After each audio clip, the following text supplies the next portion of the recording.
남의 허물을 대하는 태도에서 운명이 갈린다라는 제목으로 하나님 말씀 증거하도록 하겠습니다. 홍수가 지났습니다. 1년 동안 물에 잠겼으니까 폐허밖에 남은 것이 없습니다.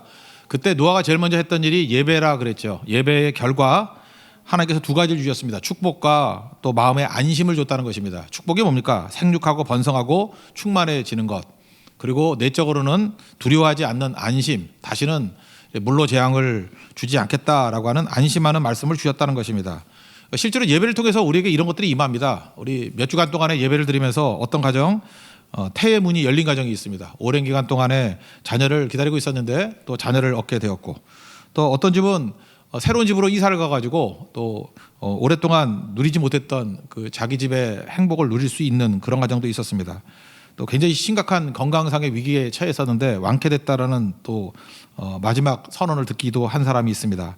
또 사업의 길이 막혔는데 길이 열리기도 하고, 또 결혼의 문이 열린 그런 우리 커플도 있습니다. 이게 다 예배 때 주시는 축복입니다. 생육하고 번성하고 충만해지는 것. 또 예배 드리고 나면 무엇보다도 마음에 평안이 있고 담대함이 있지 않습니까? 이 담대함, 흔들리지 않는 마음. 이상하게도 약 없이는 살 수 없었는데 흔들림이 없어요. 이게 예배 때 주시는 축복이라는 것입니다. 그래서 예배 드리면은 하늘로부터의 축복과 또 안심하는 그런 내적인 은혜를 주신다, 그런 겁니다. 이거 100% 하나님이 주신 거죠. 그래서 하나님이 주셨다는 것을 깨닫는 사람들은 이게 당연하지 않다는 걸 깨닫습니다. 당연의 세계에 머무르는 것의 최고의 약점이 뭔지 아십니까? 당연의 세계에는 감사가 없습니다. 근데 이게 하나님이 주셨다, 이게 무슨 얘기예요? 은혜의 세계로 들어갈 때는 감사와 기쁨이 넘친다는 것입니다. 예배자가 뭐예요? 당연의 세계에서 은혜의 세계로 넘어가는 존재, 그게 바로 예배자라는 것입니다. 그래서 노아가 예배를 통해서 이제는 은혜의 세계 속에 들어갑니다. 축복과 또 안심함을 누리는 그런 상태에 놓이게 되었다는 것입니다. 근데 그게 끝인 것이 아니라는 거예요. 해피엔딩으로 끝난 게 아니라는 거예요. 그 다음에 남아있는 것이 이제 오늘 본문인데, 오늘 중요한 포인트가 첫 번째 이겁니다. 죄는 심판만으로 해결되지 못한다는 거예요. 우리는 죄의 문제가 있을 때 하나님이 홍수 심판하면 다 해결이 될 줄 알았죠. 6장 5절에 보면은 죄악이 세상에 가득했다 이렇게 됩니다. 옛날에는 관영 그랬는데, 관이 도달한다는 뜻이고 영이 찰영자거든요. 그러니까 죄가 가득 차가지고 어떤 최악의 상태에 다다랐다, 관영했다, 가득 찼다, 그런 얘기입니다. 그때 홍수 심판을 통해 가지고 세상을 쓸어버리잖아요. 그럼 죄가 없어진 게 아니라는 거예요. 현상만 좀 줄어든 거죠. 어떻게 더러워지면 현상만 좀 이렇게 청소가 된 거일 뿐입니다. 근본적인 죄의 뿌리는 해결이 전혀 안 된다는 거예요. 여러분, 벌 준다고 죄가 해결되는 거 아닙니다. 심판한다고 죄가 해결되는 게 아니에요. 죄는 심판으로 해결되는 것이 아니고 십자가를 통해서만 죄가 해결된다. 이게 성경의 접근입니다. 보혈의 피가 아니고서는 이 죄 문제는 해결할 수 없다라는 것입니다. 왜? 아무리 심판이 있다 할지라도 죄의 뿌리는 그대로 남아있기 때문에 그렇습니다. 심판은 현상만 변화시킬 뿐이지 근원을 변화시키는 것은 아니라는 것입니다. 그러므로 보혈만이, 십자가만이 죄를 없이 한다. 그걸 잊지 말고 오늘도 그 십자가 붙들 수 있는 우리 믿음의 종 되기를 바랍니다. 오늘 18절 이하의 내용을 보면은 핵심은 노아의 잘못, 그리고 또 하나는 그 세 아들 가운데 둘째 아들인 함의 행동에 초점을 맞춥니다. 오늘 두 가지를 봐야 된다고 생각을 합니다. 나이 순으로는 첫째 아들이 셈, 둘째가 함, 셋째 아들이 야벳인데 의도에 따라서 이게 순서가 바뀔 때도 있고 그렇습니다. 그런데 하여튼 여기서 핵심은 함입니다. 그래서 함에 대해서만 부연 설명을 하죠. 18절 한번 읽겠습니다. 시작. 방주에서 나온 노아의 아들들은 셈과 함과 야벳이며 함은 가나안의 아버지라. 그냥 둘째 아들 함을 따로 설명을 하는데 가나안의 아버지라 이렇게 설명을 합니다. 그러니까 함의 아들이 가나안인데 가나안의 아버지임을 강조하는 이유가 무엇입니까? 후손의 운명에 대한 복선이 깔려 있는 거죠. 이 함의 후손이 가나안인데 이 가나안의 후손들이 뭔가 안 좋겠구나라고 하는 이 복선이 깔려 있다라는 것입니다. 지금 노아의 상태가 어떻습니까? 굉장히 고난의 상태는 지났죠. 홍수 심판, 방주, 이걸 다 극복을 했습니다. 이제는 축복의 상황입니다. 그러면 심판도 지나고 이제 평안함이 놓였으니까 아무 문제가 없을 것이냐? 그렇지 않다라는 거예요. 이때 범죄합니다. 우리도 마찬가지예요. 고난은 잘 겪습니다. 이겨냅니다. 그런데 평탄함이 왔을 때, 축복의 시간이 왔을 때 오히려 넘어질 때가 많이 있다는 거예요. 다윗도 그렇죠. 다윗도 승승장구했습니다. 그래서 암몬 하나 빼놓고 다 이겼어요. 암몬도 다 이겼습니다. 라빠라고 하는 지금의 요르단의 암만 있죠. 그 요새지거든요. 지금 요르단의 수도가 암만인데 옛날 이름이 라빠입니다. 라빠 하나 빼놓고 다 점령을 했어요. 그때의 범죄하는 사건이 나오지 않습니까? 그러니까 승승장구할 때가 오히려 위기 상황이다 이렇게 말할 수 있다라는 것입니다. 오늘 성경 공부 내용이 민수기 32장인데 요단 동편 지파들 얘기잖아요. 맨 밑에 루벤, 갓, 므낫세 반지파. 이들은 어땠습니까? 하나님이 축복을 엄청 받았습니다. 그래서 심히 많은 가축이 있었다. 그리고 당시에 요단 동편을 보니까 목초지가 너무너무 좋은 겁니다. 그러니까 모든 게 축복이죠. 그때 그들이 무슨 제안을 합니까? 요단강 건너지 않겠다. 하나님 약속하신 가나안 안 들어가겠다. 나는 그냥 여기 머무르겠다. 죽치고 있겠다. 이런 식의 제안을 합니다. 그때 모세가 분노하는 거죠. 뭐라고 분노해요? 공동체를 낙심케 하는 일이다. 그 앞부분에 40년 전에 그 12명이 정탐꾼 모이지 않았습니까? 그때 10명의 정탐꾼이 하나님 말씀을 저버리고 이렇게 악평하고 막 그랬죠. 그것이 낙심이 전염이 돼가지고 이스라엘 전체가 40년 동안 광야에서 방황하다가 1세대가 다 죽는 일이 벌어졌잖아요. 지금 똑같은 일을 얘기하고 있습니다. 너희들이 공동체를 낙심하게 만드는 일이다. 이게 너희들이 두 지파 반이 여기 머무른다고 하는 것이 니네 지파만의 문제가 아니라 우리 전체를 다 망하게 만드는 일이다. 낙심하는 일이 얼마나 무서운 일이지 않느냐. 하나님은 낙심은 용서하지 않는다. 뭐 이런 식의 접근인 거예요. 여러분 그렇습니다. 우리 인간이 이 땅을 살아가면서요. 특별히 크리스찬이 다른 사람에게 좋은 영향도 미칠 수 있고 나쁜 영향도 미칠 수 있다는 거예요. 공동체에 좋은 영향을 미치는 일에 쓰임 받으십시오. 낙심하는 일에 쓰임 받으면 크나큰 그 문제가 된다라는 것입니다. 우리 얼마 전에 뭐 그런 거 있었죠. 그 태풍이 불어서 해운대 쓰레기 산을 이뤘습니다. 쓰레기들이 많이 모여있는데 그때 그 기사가 그렇게 나왔어요. 쓰레기 치우는 외국인 모녀. 거기 어떤 그 백인 여자분인데 그 무슨 그 여군 같은 모습이에요. 엄마인데 엄마 같지 않아요. 하여튼 뭐 운동 엄청 했는가 봐. 그죠? 힘도 되게 세 보여요. 엄마가. 그 싸우면 웬만한 남자가 질 것 같아. 그리고 그 딸이 하나 있는데 둘이서 거기다 쓰레기를 치우는 장면이 나와요. 그랬더니 나중에 기사에 의하면 그걸 바라보고 부끄러워서 부산 시민들 또 관광객들이 와서 같이 쓰레기를 치웠다 그런 얘기를 합니다. 그때 기자가 가서 인터뷰를 했대요. 그 꼬마애에게.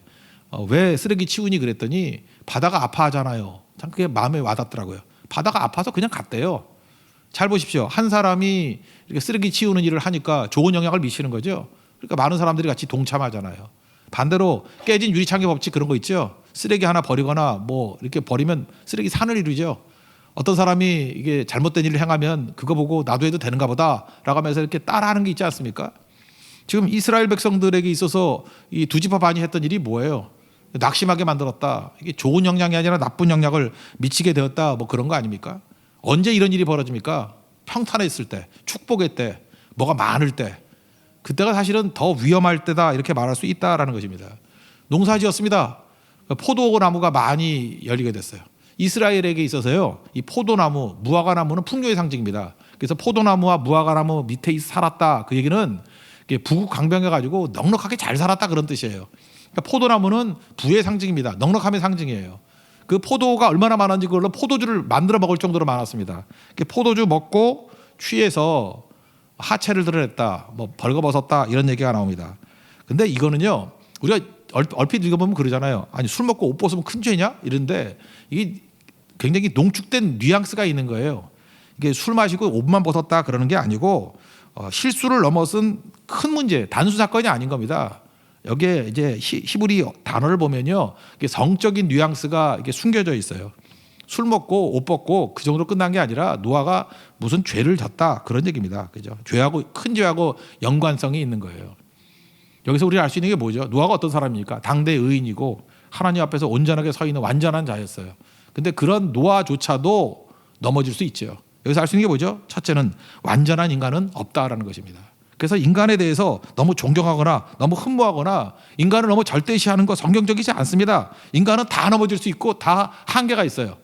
로마서 3장 10절 보니까 의인은 없나니 하나도 없다 그랬고 23절을 보니까 모든 사람이 죄를 범하였음에 하나님의 영광에 이르지 못하더니 고린도전서 10장 12절 보니까 선줄로 생각하는 자는 넘어질까 조심하라. 누구든지 다 넘어질 수 있다는 거예요. 그러니까 사람은요, 사람 정도로 생각하면 돼요. 그냥 존경보다도 뭐 괜찮은 사람이구나 이렇게 생각하는 게 옳은 거지. 그걸 뭐 추앙해가지고 뭐 하나님급으로 뭐 완벽한 존재인 양 이렇게 너무 존경하는 것도 존경하는 사람에게도 문제가 있다라는 거예요. 사람은 사람입니다. 그 어떤 스님 이야기인데 스님 얘기 들어보셨죠? 해민이라고 뭐 책도 많이 쓰고 나는 그분 책도 읽었어요. 뭐 제가 볼 때 훌륭한 분이에요. 근데 그분이 뭐 이렇게 추락한 게 아니고 내가 볼 때 본연의 모습으로 돌아간 거예요. 근데 주변 사람들이 너무 추앙하고 너무 존경해서 그런 거죠. 뭐 무소유 그랬는데 아무것도 없다 그러는데 그게 아니라 그러잖아요. 뭐 남산에 뷰 좋은데 집도 있고 그걸 뭐 자기가 또 자기한테 팔아가지고 또 시세 차익 남겨 먹고 자동차도 무슨 뭐 포르쉐라는 거나 뭐 그런 거에 3억짜리 차가 있나요? 뭐 3억이래요. 그런 차를 타고 다니고 뭐 그렇다는 거예요. 또 미국 시민권자고. 그래서 거기 어떤 분이 이렇게 써놨더라고. 무소유가 아니라 풀 소유라고 다 갖고 있다고 그러죠. 그리고 그가 내려놓은 것은 머리카락밖에 없다고. 제가 볼 때 이분이 뭐 그 정도로 비난받을 분은 아니라고 생각을 해요. 그러니까 주변 사람들이 너무 추앙시한 거예요. 그냥 인간일 뿐이에요. 그냥 본연의 모습으로 돌아온 거고 뭐 죽을 죄 진 것도 아니잖아요, 그죠? 뭐 그냥 그런 사람인데 과도하게 존경하다 보니까 이런 일이 벌어지는 거잖아요. 뭐 스님만 그렇습니까? 누구나 다 마찬가지예요. 인간은 다 똑같습니다. 너무 존경하는 사람이 문제인 거예요. 사람에게 기대하는 거 아닙니다. 하나님 바라고 예수님 바라보는 게 옳은 거죠. 그래서 그 다음 우리가 내릴 게 뭐예요? 예수님 앞에 나가야 된다는 거예요. 사람 완벽한 인간 없기 때문에 인간 쳐다보지 말고 예수님 앞에 나가야 된다. 노아도 보십시오. 피가 용서하는 거지 십자가가 용서하는 거지 그의 삶의 모습이 아니라는 것입니다. 여러분 그러므로 모든 것이 잘 될 때 자기가 잘난 줄 알 때 그리고 어떤 문제를 볼 때 이것쯤이야 내가 잘해낼 수 있어 이럴 때가 조심해야 된다는 거예요. 여러분 전공에서 넘어집니다. 여러분이 잘한다 그러는 전공에서 넘어질 수 있습니다. 원숭이가 나무에서 떨어지는 거예요. 그러니까 내가 잘한다 내가 익숙하다 거기서 넘어질 수 있다는 것입니다. 나는 백이 있으니까 안심이야. 주변에 사람들이 많아 그래서 우쭐해 하지 마십시오. 그런 걸로 우리를 지키는 게 아니라는 것입니다. 오히려 하나님이 나를 지키시는 거예요. 홈에서 지는 겁니다. 홈에서. 홈그라운드라고 너무 안심하지 마십시오. 거기서 무너지게 된다라는 것입니다. 여기 보세요.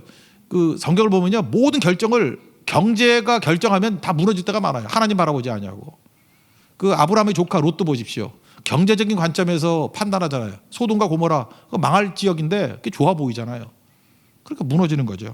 그죠? 르우벤과 가시파도 뭐를 통해서 결정했어요? 경제적인 기준을 갖고 결정하잖아요. 나중에 그 요단 동편은요 모압과 암몬에 다 흡수돼 버려가지고 망했다는 기록도 없이 없어져 버렸어요. 이게 참 허망하죠. 그러니까 경제적인 기준을 갖고 선택하는 게 아니고 우리 연약함을 인정하면서 예수님 붙들고 하나님 붙들고 예배 중심으로 나갈 때만 살 수 있다. 이걸 잊지 마십시오. 하나님께서 우리에게 종종 광야로 보내십니다. 광야로 보내는 이유가 뭐죠? 광야는 비우는 장소예요. 사실은 우리가 제일 위험한 게 뭐냐면 많음이 위험한 겁니다. 많음에서 우리를 해방시키기 위해서 광야로 보내시는 거예요. 광야 가면은 사실 그 먹고 사는 게 문제잖아요. 생존이 문제잖아요. 거기서 생존만 붙들고 다 비워버리는 겁니다. 그래서 신명기 8장 16절에 보니까 우리를 광야로 보내신 이유가 뭐냐? 마침내 내게 복을 주려 하시라고. 그게 무슨 얘기냐면 내 그릇을 다 비우는 거예요. 그릇의 효용이 뭐죠? 비어 있을 때 그릇이 쓸모 있는 거 하잖아요. 뭐 차 있으면 그릇이 사용 못 하잖아요. 그러니까 내 그릇을 완전히 비우는 게 광야입니다. 다 비우면 비로소 하나님이 진짜 주시고자 하는 축복들을 부어 주신다는 것입니다. 그게 광야예요. 그래서 여러분 잘 비우셔서 하나님이 주신 것으로만 채울 수 있는 우리 믿음의 종 되기를 바랍니다. 2차 대전 끝나고 난 다음에 일본이 패망했죠. 미국이 경제 원조만 한 게 아니라 교사들 2만 명을 보냈습니다. 그래서 미국식 그 철학과 교육을 가르치는데 도움을 많이 줬어요. 근데 그 미국에서 파송된 그 교사들이 그런 얘기를 하는 거예요. 일본 갔더니 너무너무 잘 배운다는 거예요. 이유가 뭐냐? 전쟁에서 패배한 나라기 때문에 가르치기가 쉽대요. 왜냐? 자존심을 가지고 자기를 주장하는 게 없기 때문에. 되게 중요한 거죠. 우리가 배우려고 하지 않는 이유가 무엇이며 교만이 뭐예요? 가르치려고만 하고 배우려고 하지 않는 마음. 그게 교만이거든요. 하나님께서 우리에게 패배를 가르치는 거예요. 패배해서 실패해서 유익을 주는 거예요. 그게 바로 뭐죠? 내가 없는 거예요. 나다이버 크라이스트. 나를 부인하는 거예요. 그러니까 예수님의 것으로 가득가득 채울 수 있는 거죠. 이게 십자가입니다. 십자가. 여러분 우리가 벌받고 심판받고 노력하고 고행하고 그걸로 죄 문제 해결 안 됩니다. 노아가 보여주잖아요. 죄는 십자가만이 해결할 수 있는 거예요. 죄는 보혈만이 해결할 수 있는 거예요. 죄뿐만 아니라 우리 삶의 모든 문제가 보혈만이 해결할 수 있고 십자가만이 해결할 수 있습니다. 그래서 너무 사람에게 기대하거나 나에게 기대하지 마십시오. 예수님 험한 십자가 붙드십시오. 예수님 붙드십시오. 그때 문제가 해결될 수 있다. 이게 첫 번째 단계입니다. 두 번째인데 십자가 붙들고 살라가 첫 번째고 그 다음에는 이제 함의 스토리예요. 세 아들 가운데 둘째 아들 이제 함의 얘기가 나오거든요. 이웃의 허물을 봤을 때 우리의 태도가 어떠냐에 따라서 운명이 바뀐다는 거예요. 남의 허물을 보고 덮어주면 복이 많은데 그 떠벌리고 다니면은 이게 종이 된다는 것입니다. 저주가 임하게 된다. 그걸 우리에게 말해주고 있습니다. 이제 자녀의 입장에서 보고 있는 거예요. 아버지가 범죄했습니다. 아버지의 수치를 보게 됐습니다. 아버지의 죄를 보게 됐습니다. 그때 함이 했던 일이 뭐죠? 특별히 가나안의 아버지 함이라고 얘기를 합니다. 후손들까지도 영향이 있다 그런 얘기죠. 하체를 보고 그 다음에 알림에 이렇게 얘기합니다. 떠벌리고 다녔다는 거예요. 22절 읽겠습니다. 시작. 가나안의 아버지 함이 그의 아버지 하체를 보고 밖으로 나가서 그의 두 형제에게 알림에, 여기 봤다라고 하는 단어를 보면 의도적으로 봤다라는 얘기고, 그 다음에 알림에 할 때는 소문냈다라고 하는 그런 뜻입니다. 가십.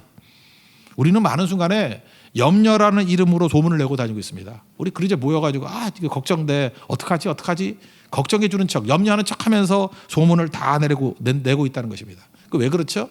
우리 마음 가운데 까발리고 싶은 마음이 있어요. 소리치고 싶은 마음이 있다라는 것입니다. 많은 사람들이 이걸 분석할 때 이런 얘기를 해요. 아버지 노아와 둘째 아들 함 사이에 어떤 관계 상처가 있었던 것 같다, 이렇게 추정을 합니다. 그죠? 아들이 아버지에 대해서 좀 섭섭한 마음이 있었던 것 같아요. 뭔지 모르지만 그래서 아버지에 대한 상처가 있는 거예요. 상처받은 사람의 특징이 뭔지 아십니까?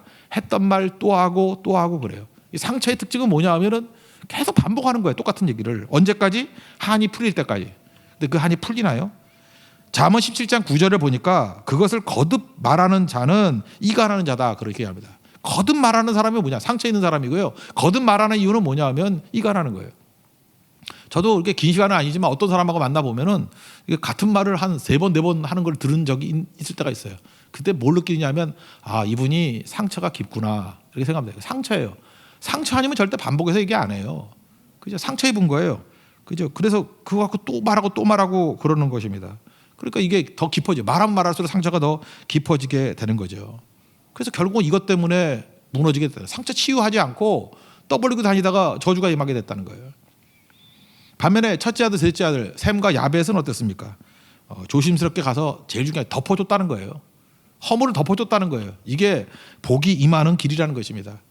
우리 지난주에 살폈죠. 예배를 통해서 복이 임한다고. 예배를 드리면 축복이 임하고 안심이 온다고. 근데 또 다른 축복이 오는 통로가 뭐냐 하면 이웃의 허물을 바라보고 덮어줬을 때 또 복이 임합니다.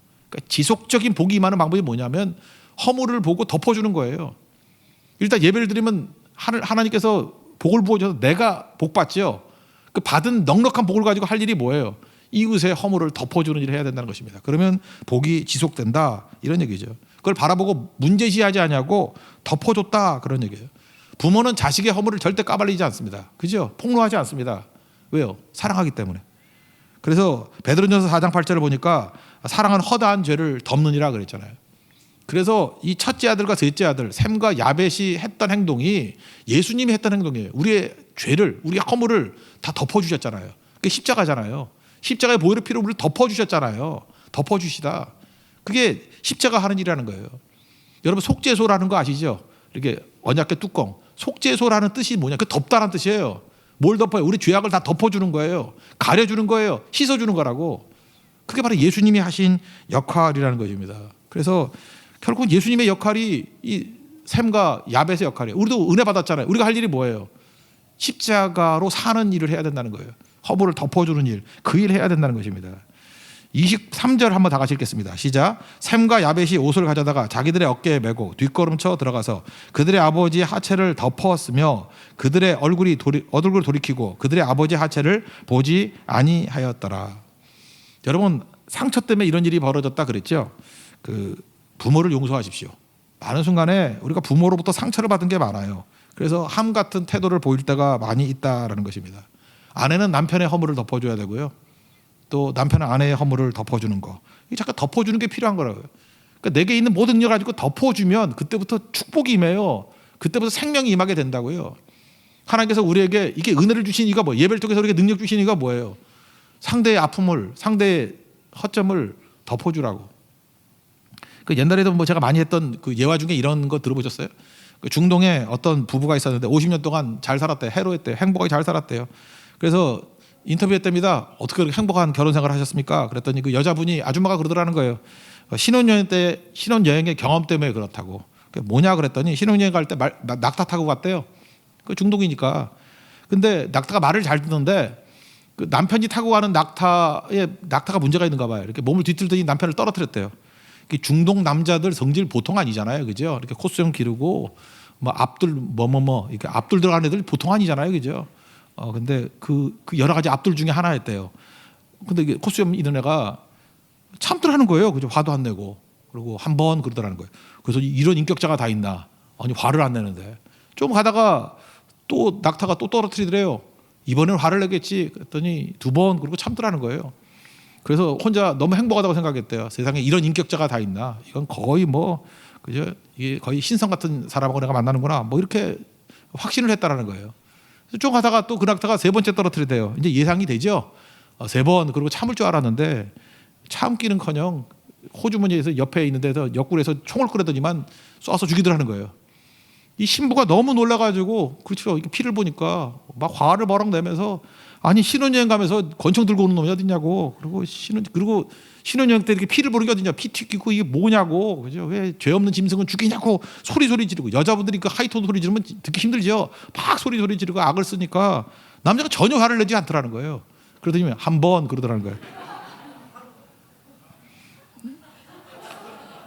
그래서 입 다물고 잘 살았대요. 그게 여기서 알 수 있는 게 뭐죠? 이거는 사실은 참는 게 아니라 벼르는 거죠. 두 번 그러면 어떻게 살아요? 그죠? 한 번만 더 하면 죽는데.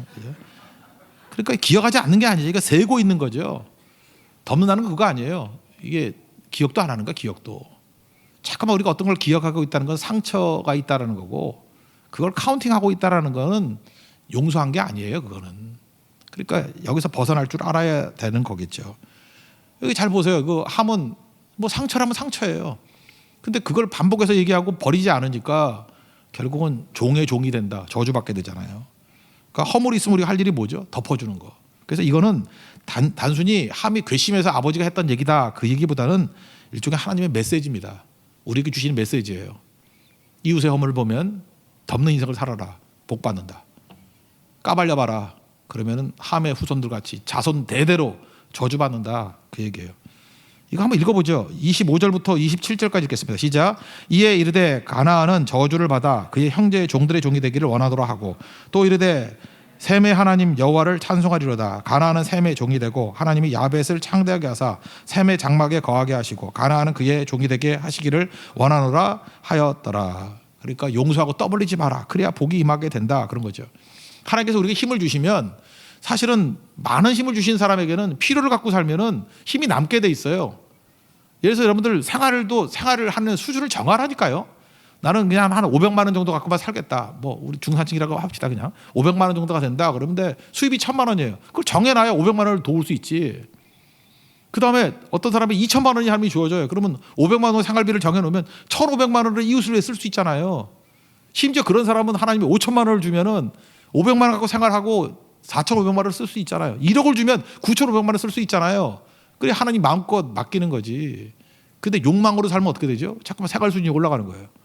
그러니까 내게 500만 원을 쓰라고 줬는데 더 써버리는 거예요. 그죠? 그렇게 되면 그거 제대로 못하게 되잖아요. 잠언 27장 13절 같은 데 보면 이런 말씀이 나와요. 보증 서지 말라 그런 얘기인데 보증 선자의 옷을 취하라. 그 다음에 보증 선자의 몸을 볼모로 잡으라 이런 말씀이 나와요. 그러면 상대방의 약점을 여기서 돈 벌라 그 얘기가 아니고 우리 주변에는 미련한 자들이 있다라는 거예요. 그렇게 보증 쓰지 말라 그래도 보증 쓰고 볼모 잡히지 말라 해도 볼모 잡히고 이런 바보들이 있다라는 거예요. 그러면 아이고 자업자득이다. 저거 지가 뿌리고 씨를 거두네 하고 외면하지 말고 우리에게 머리를 줬잖아요. 지혜를 줬잖아요. 그리고 능력을 줬잖아요. 그러면 그런 자들을 불쌍히 여겨서 그들이 옷을 저당 잡혔을 때 옷을 취해가지고 입혀주라는 거예요. 겨울철에 추우니까. 그리고 볼모 잡아가지고 거의 끝장나는 인생이 될 때 그를 볼모에서 풀어주는 인생을 살라는 거예요. 지금도 여러분 얼핏 생각나는 사람이 있죠. 내 주변에 반드시 이런 미련한 자들이 있어요. 백날 되게도 못 알아듣는 사람들. 그럼 우리가 어떻게 해야 돼요? 여러분에게 지혜를 주셨잖아요. 은혜를 주셨잖아요. 그래서 그 은혜를 가지고 충만한 은혜를 가지고 이 바보들이거든. 이 바보들 위해서 옷도 좀 취해가지고 다시 돌려주고 자기 몸이 귀한지도 몰라 이 바보들. 볼모 잡힌다니까요. 그거 좀 풀어도 주고 그러고 살라는 거예요. 그게 바로 뭐죠? 십자가로 사는 거죠. 예수님 입장에서 놓고 볼 때 우리 인간만큼 어리석은 자들이 어디 있습니까? 그렇게 말을 해도 죽을 짓만 골라 해. 근데 예수님이 어떻게 하죠? 자업자득이야. 그래서 우리 다 지옥 가요.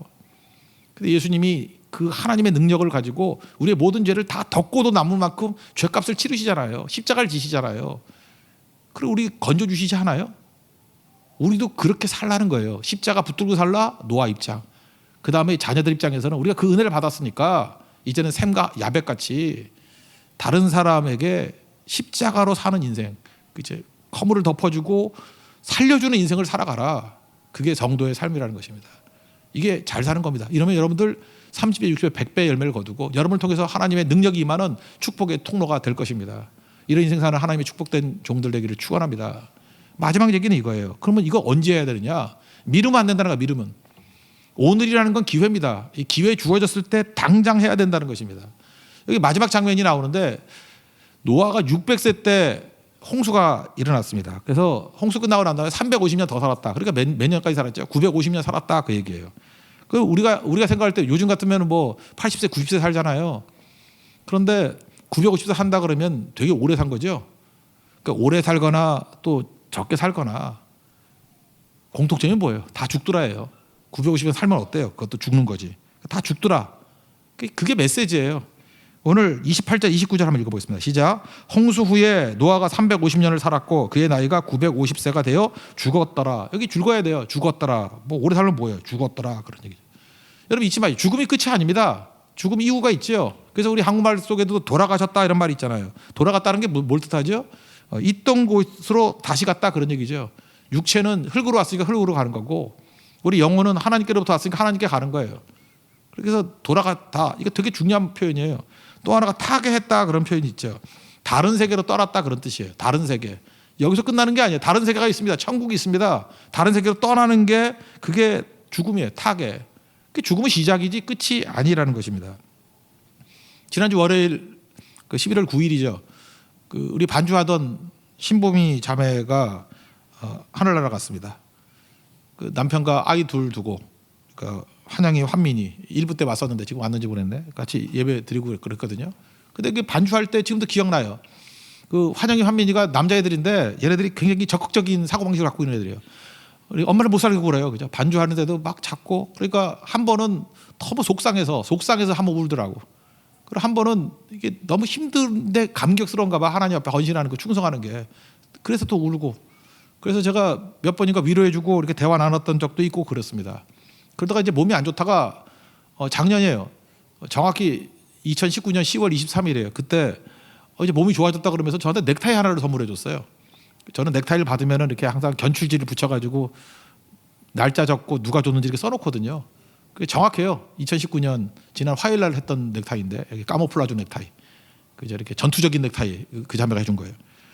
그러면서 저한테 그런 얘기를 하더라고요. 이제 몸도 건강해졌고 하나님께서 은혜를 너무너무 부어주셔가지고 이렇게 작곡도 잘 된대요. 막 하루에도 10곡 이상 막 나오는 것 같고 그렇대요. 그래서 작곡했던 게 나의 힘이 되신 여호와예요. 그래서 전국 교회들이 많이 불렀어요. 그 찬양. 찬양에도 굉장히 작곡에도 은사가 있는 자매입니다. 그죠? 근데 애가 이제 와서 잠깐 매달리고 하니까 아들 둘이 그때 애를 봐줬던 사람이 누구냐 하면 문지연 자매예요. 문지연 자매가 2020년 금년 6월 20일 소천했거든요. 결혼 안 한 처녀가 갑자기 병 나가지고 그렇게 갑자기 갈지 몰랐어요. 그죠? 지금도 문 열면 목사님 하고 이렇게 들어올 것 같은데, 그죠? 그런데 소천에 되게 둘이 친했어요. 애들 많이 봐주고. 제 기억에는 그래요. 보미 자매가 문지연 자매가 성교가고 할 때도 후원도 많이 해주고 하여튼 둘이 보통 관계가 아니에요. 그죠? 이렇게 전혀 외모로는 어울리지가 않는데 하여튼 둘이 되게 친했어요. 그랬다고. 제가 혼자 그런 생각을 해봤어요. 그게 6월 20일인데 이 자매가 언니 보고 싶어서 천국 갔나 그런 생각이 들더라고요. 6월 20일, 11월 9일. 제가 그 얘기를 왜 하느냐 하면은 5월 달에 이제 어버이 주일 막 그럴 때 있었잖아요. 그때 이제 얘기를 나눌 때 뭐 다 내년도 생각하잖아요. 코로나 바이러스 언제 끝나냐 막 이러고. 이렇게 추수감사절에 둘 다 하늘나라 가 있을지 아무도 예상도 못했어요. 그래서 우리 단체 사진 맨날 찍어야 돼요. 찍어 놓으면은 지금 다 웃고 있죠. 이게 뭐 영혼 이식들 같이 보이죠. 1년 지나고 한번 봐요. 그러면 없는 사람 나와요. 근데 그 사람 자기가 하나님 앞에 서야 될지 상상도 못했던 사람 많다고요. 근데 우리가 그런 존재라는 거예요. 히브리서 9장 27절 보니까 한 번 죽는 것은 사람에게 정하신 것이요 이후에는 심판이 있으리라. 예외 없습니다. 내일이 무엇이냐, 영생이 무엇이냐 이런 책 제목이 있어요. 그 박상훈 씨가 쓴 책인데 그 책에 있는 예화인데 어떤 중년 남자가 그 바닷가에 모래사장에 갔어요. 갔더니 거기 무슨 요술 주전자 같은 게 하나 처박혀 있어.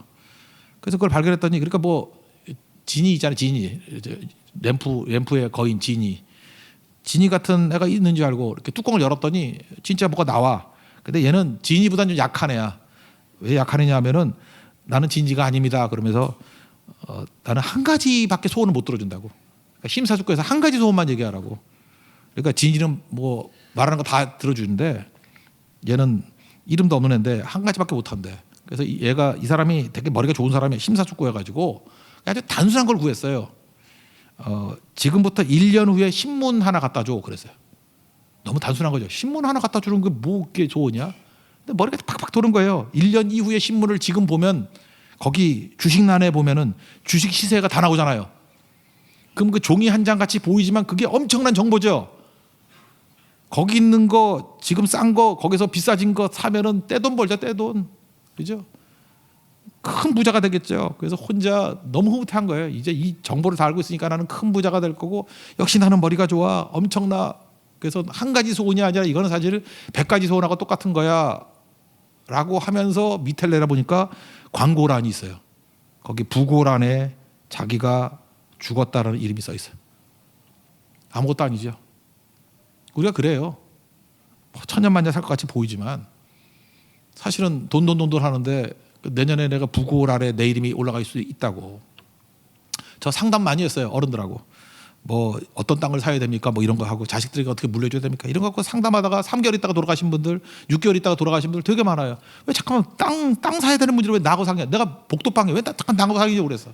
그런데 그분에게 그 말 해주고 싶었어요. 근데 내가 직설적으로 얘기를 못했어요. 그 신뢰가 될까봐 또 너무 무례할까봐. 지금 집사님 그게 중요한 게 아니거든요. 하나님 앞에 설 일이 중요한 건데 지금 무슨 얘기를 하시는 겁니까? 근데 그 얘기를 못하고 이렇게 우회적으로 설명하는데 알아듣는 분도 계셨지만 대부분이 못 알아들어요. 자기 얘기인지 몰라요. 남 얘기인지 알지. 설교니까 불특정 다수인 아니에요. 내게 내 얘기 준비해야 된다는 거예요. 준비.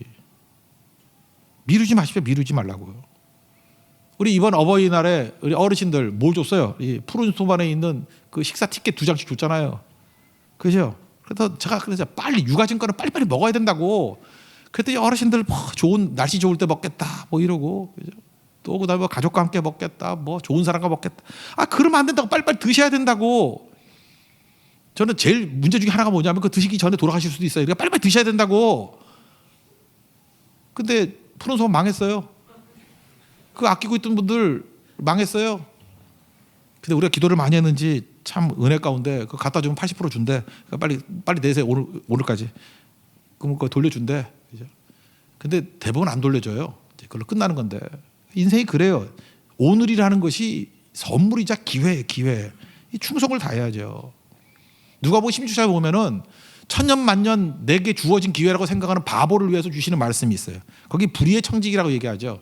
불의의 청직이. 왜 불의의 청직이냐면은 자기가 뭘 맡았는데 소유를 낭비하고 농땡이 쳤어요. 그러니까 별로 좋은 애 아니에요. 농땡이 치는 애예요. 소유를 낭비하고. 그래서 해고 통지가 됐어. 누가복음 16장에 해고 그랬다고요. 그랬더니 16장 3절에 보니까 정신이 번쩍 들어가지고 내가 무엇을 할까? 땅을 파자니 힘이 없고 빌어먹자니 부끄럽구나. 힘도 없고 빌어먹자니 부끄럽구나. 힘도 없고 부끄럼도 하는 거예요. 그래서 얘가 팍 머리가 돌아서 하는 일이 뭐죠? 빚진 사람들 다 모여. 그래놓고 기름 100말 빚진 사람은 50이라고 써. 자기가 해주는 거예요. 자기 권한이 있을 때. 그 다음에 밀 100석인 사람 80이라고 적어. 이렇게 막 탕감해 주는 거야. 막. 그러면 주인 거 가지고 막 탕감하니까 나쁜 사람 아니에요. 그러니까 불의한 청직이지. 그런데 주인이 뭐라고 얘기를 해요?